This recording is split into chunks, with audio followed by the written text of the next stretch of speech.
네, 이번 코너는 취재 파일입니다. 관심사가 커진 경제 이슈를 하나 골라 심층적으로 파헤쳐봅니다. 작년 거액의 횡령 사고로 한바탕 홍역을 치렀던 우리은행에서 이번엔 파생상품 손실 관련 이슈가 또 터졌습니다. 이 내용 정책금융부 정원 기자와 함께 자세히 알아보겠습니다. 네, 안녕하십니까? 안녕하십니까? 네, 우리은행에서 또 대형 사고가 터졌습니다. 네, 맞습니다. 일주일 전인 지난 7일이었던 것 같은데요. 우리은행에서 파생상품과 관련된 대규모 손실이 있었다는 언론 보도가 우선 나왔고요. 네. 우리은행은 즉각적으로 주가연계증권, 그러니까 ELS를 운용하는 과정에서 평가 손실이 발생했다는 점을 인정했습니다. 네. 규모는 962억 원이었는데요. 우리은행은 이를 이미 2분기 실적에 선제적으로 반영했다고 설명했습니다. 네. 요약을 하자면 이는 한 1,000억 원 정도에 육박하는 금액이 파생상품 운용 과정에서의 실수로 손실 처리된 케이스라고 할 수 있을 것 같습니다. 주가 연계 증권이 어떤 파생 상품입니까? 일단 개념을 좀 설명을 드리면요.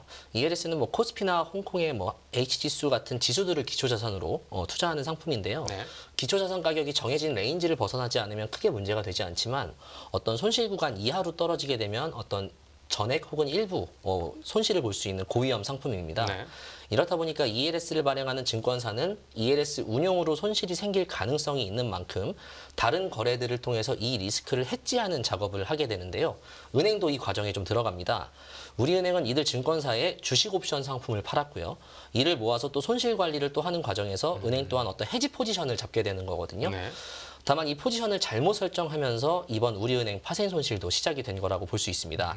그러니까 쉽게 말하자면 그러니까 파생 상품이 엄청 위험한 상품인데 그 위험을 줄이기 위해 해지라는 걸 해야 되는데 그 과정에서 문제가 있었다는 설명이죠. 맞습니다. 네, 이제 구체적으로 우리은행이 그 해지를 어떻게 잘못했다는 겁니까? 그러니까 해지 포지션을 잡게 되면 어떤 손익을 추정하는 과정에 어떤 복잡한 리스크 관리 모델을 적용하게 되는데요. 네.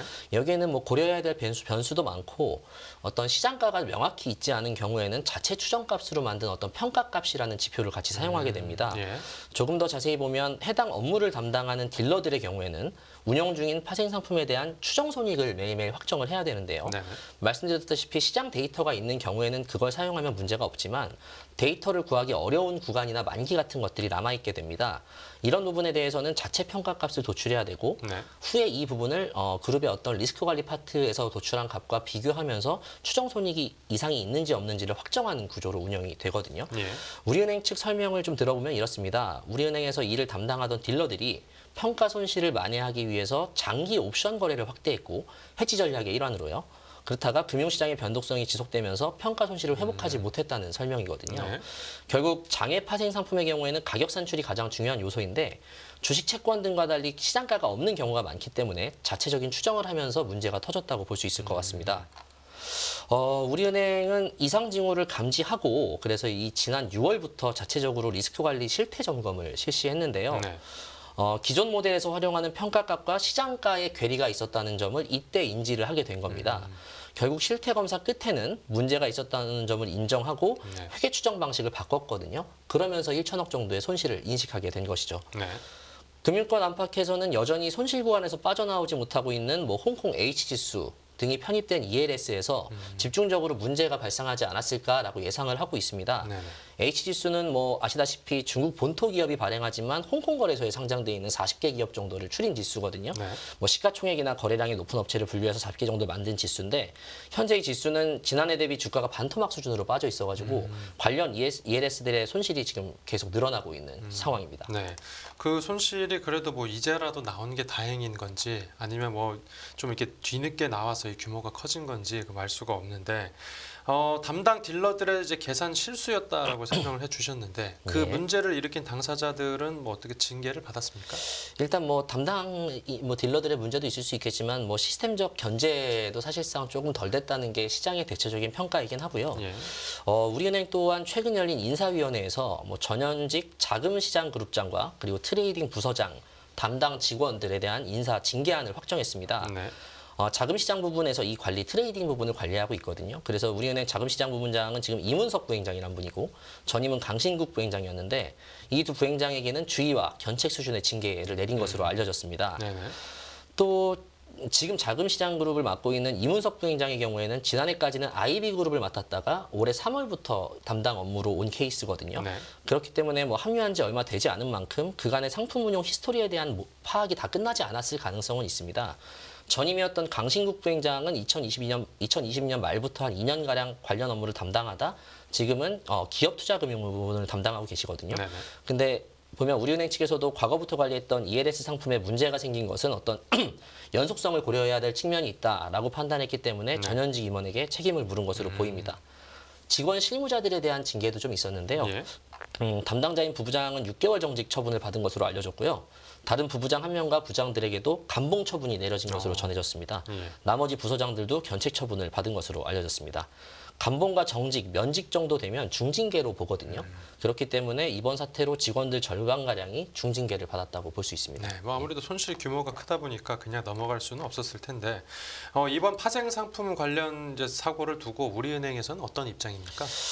이게 조금 애매하긴 한데 우리은행은 이번 파생 손실 문제를 인식하고 그리고 이 과정들을 봉합하는 과정에서 이런 과정들이 내부 통제 절차가 제대로 작용했기 때문에 이런 과정을 겪을 수 있었다라고 설명을 하고 있습니다. 약간 자평. 네, 맞습니다. 아니, 자평을 하고 자평이네요. 있는 건데요. 네. 또 이제 증권사와 은행 간의 거래였던 만큼 사실 뭐 소비자 이슈가 제일 큰 건데 직접적으로 금융 소비자에게 미치는 악영향은 전혀 없었다는 점도 어떤 방어 논리의 하나로 내세우고 있거든요. 네.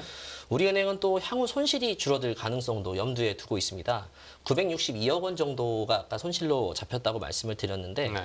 이거는 일단 최대한 보수적인 모델을 적용해서 산출한 값인 만큼 향후 시장 상황이 어느 정도 회복을 했을 때는 어느 정도 손실폭을 축소할 수 있다는 게 우리은행의 입장인 겁니다. 우리은행의 이런 입장에 대해서 금융시장 또한 뭐 추가 손실이 더 나오진 않겠구나 정도의 시그널로 받아들이고 있고요. 네. 네. 하지만 좀 문제는 있습니다. 이번 사고의 발생과 수습 과정을 어떤 내부 통제의 정상적인 작동이라고 자평하는 거에 대해서 일각에서는 좀 무리한 비약이다라는 지적도 함께 나오고 있는 건데요. 네. 네. 일단 평가 모델에 활용되는 평가값이 약간 잘못됐을 가능성이 크다고 말씀을 드렸었는데 네. 이거를 좀 더 빠르게 인지했어야 한다는 의견이 많고요. 네. 후에 오류를 바로잡긴 했지만 그럼에도 1천억 규모의 손실이 나왔다는 것도 좀 이례적이라고 보는 평가도 있습니다. 좀 크긴 큽니다. 예. 네. 그리고 또 우리은행의 이번 파생 손실 사태는 어떻게 보면 기존 평가 모델이 현재 리스크를 제대로 반영하지 못하고 있었던 거고 이 사실을 뒤늦게 인지하고 조치를 취한 것에 불과하다는 의견도 같이 나오고 있고요. 네. 결국은 보면은 금융시장의 변동성을 제때 반영하지 못했다는 지적이겠죠. 그런데 이 시중은행 많은 그 시중은행 중에서도 이제 왜 우리은행에서만 이런 문제가 나온 겁니까? 이 다른 은행에서는 문제가 전혀 없었습니까? 아직까지는 없었습니다. 근데 다른 은행들 같은 경우에는 일찌감치 관련 사업을 좀 축소했다고 보시는 게 좋을 것 같습니다. 네. 우리은행이 좀 수수료 욕심을 과도하게 부리다가 문제가 터졌다라는 반응이 나오는 것도 이런 맥락인데요. 네. 국민은행과 신한은행은 리스크 관리를 위해서 10년 전부터 해당 사업을 중단했고요. 우리은행은 반면에 관련 사업 규모를 꾸준히 늘려왔습니다. 농협은행의 경우에도 원금 보장형을 제외하고는 관련 상품을 취급하지 않고 있고요. 네네. 우리은행과 함께 하고 있는 데는 하나은행 정도인데 하나은행은 아직까지 관련돼서 보고된 손실은 없는 것으로 알려져 있습니다. 예. 이렇다 보니까 우리은행 또 이번 사태로 스탠스를 바꾸게 됐습니다. 지난 6월까지 해서 손실을 털었지 않습니까? 그러니까 7월 달부터는 청산 목적의 해지 거래 이외에는 주식 파생 거래를 전면 중단하기로 한 겁니다. 네. 리스크 관리에 허점을 드러낸 만큼 관련 상품을 더 이상 취급하지 않겠다고 선언한 셈입니다. 근데 금융당국에서도 이번 사태에 대해서 좀 정확하게 인지를 하고 있었는지도 궁금합니다. 이 요새 금융사고 관련해서 이제 보고가 지연되거나 누락되는 문제가 좀 이슈가 되지 않았습니까? 맞습니다. 일단 금감원은 문제가 발생했던 시기에 제때 보고를 받았다는 입장입니다.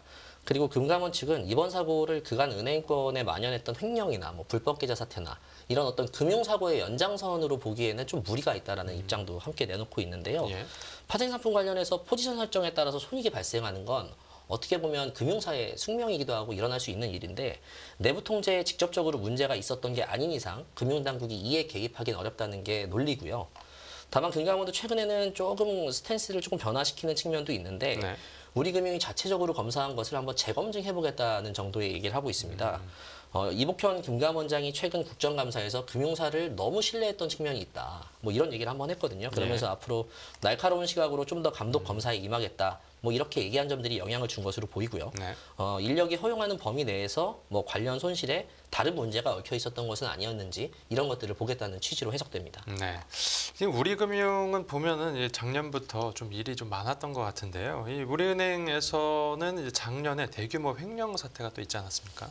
맞습니다. 우리은행 본점 직원이 한 8년에 걸쳐서 700억 원 정도를 횡령했던 사건이 있었는데요. 네. 정확히 보면 본점 기업개선부 직원이 2012년 6월부터 8년 뒤인 2020년 6월까지 8회에 걸쳐 697억 원을 횡령했습니다. 해당 직원의 수법은 매우 대담해서 충격을 줬는데요. 네. 우선 2012년 6월에는 우리은행이 보유했던 A사 출자 전환 주식 43만여 주, 그러니까 시가로 하면 24억 원 정도 되거든요. 네. 이거를 팀장이 공석일 때 그 OTP라고 하는 그 비밀번호 일회용 생성기 있지 않습니까? 네네네. 이거를 이거를 도용해서 무단 결제한 뒤 인출했습니다. 아. 그리고 또 2012년 10월부터 2018년 6월까지는 우리은행이 채권단을 대표해서 관리하고 있던 대우 일렉트로닉스라는 업체에 매각 계약금 614억 원을 직인 도용 그리고 공문서, 사문서 위조 등을 통해서 횡령하기도 했습니다. 이로 여기까지 했는데도 안 걸렸습니까? 예, 여기서 끝도 아닙니다. 사실 또 이 직원은 또 2014년 8월부터는요.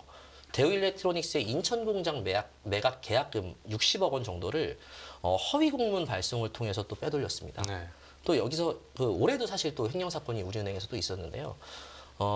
규모는 작지만 또 우리은행 전북 지역의 한 지점에서 근무하던 사원급 직원이 지난 5월부터 해서 한 7만 불, 그러니까 하나로 하면 9천만 원 정도 되거든요. 네. 뭐 크진 않지만 이 정도를 횡령했다가 자체 내부 조사를 통해 적발된 케이스도 있었습니다. 여기에다가 이제 최근에 또 벌어진 일까지 해서 우리은행에서 계속 비슷한 사고들이 벌어지니까 더 주목을 받는 것 같습니다. 맞습니다. 우리은행 이후에도 보면은 경북은행에서도 뭐 PF 대출 횡령 사태가 있었고 대구은행에서도 뭐 불법 계좌 개설, 뭐 그리고 시중은행에서도 뭐 미공개 정보를 활용한 내부 직원들의 주식 투자 이런 굵직한 사고들이 많았거든요. 예.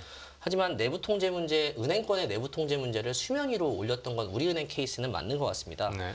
최근 발생한 경남은행 건의 규모가 더 크긴 하지만 우리은행 사건이 발생했을 때 당시에는 아니 시중은행에서 어떻게 700억 정도가 횡령되는데 이거를 아무도 모를 수가 있지라는 충격이 굉장히 컸었거든요. 네. 이렇다 보니 파생 손실에 대해서도 이번에 곱지 않은 시선이 많은 것도 전례들이 좀 작용을 했을 거라고 보고 있고요. 네. 내부 통제의 약점을 유독 많이 드러낸 점이 영향을 줬던 것으로 보입니다. 네. 그래서 이제 1년이 지났는데도 왜 이 부분에 대해서 좀 더 개선이 이루어지지 않고 있냐라는 의구심이 짙어진 거고 우리은행 또한 이러한 문제를 정확하게 인지하고 있습니다. 사실 그 금융위원장 출신인 임종용 회장이 CEO를 맡게 된 이후에는 내부 통제 문제만큼은 확실히 짚고 넘어가겠다라는 분위기가 강하고요. 네. 그래서 최근에 몇 가지 좀 내긴 했는데 그룹 외부의 신고 채널을 운영해서 무관용 원칙으로 대응하겠다는 입장도 천명했고 네. 그리고 금융사고와 관련해 최초 신고자에게는 10억 원 가량의 포상금을 지급하는 방안까지도 확정했습니다. 알겠습니다. 네, 오늘 취재 파일은 여기서 마무리하겠습니다. 잘 들었습니다. 감사합니다.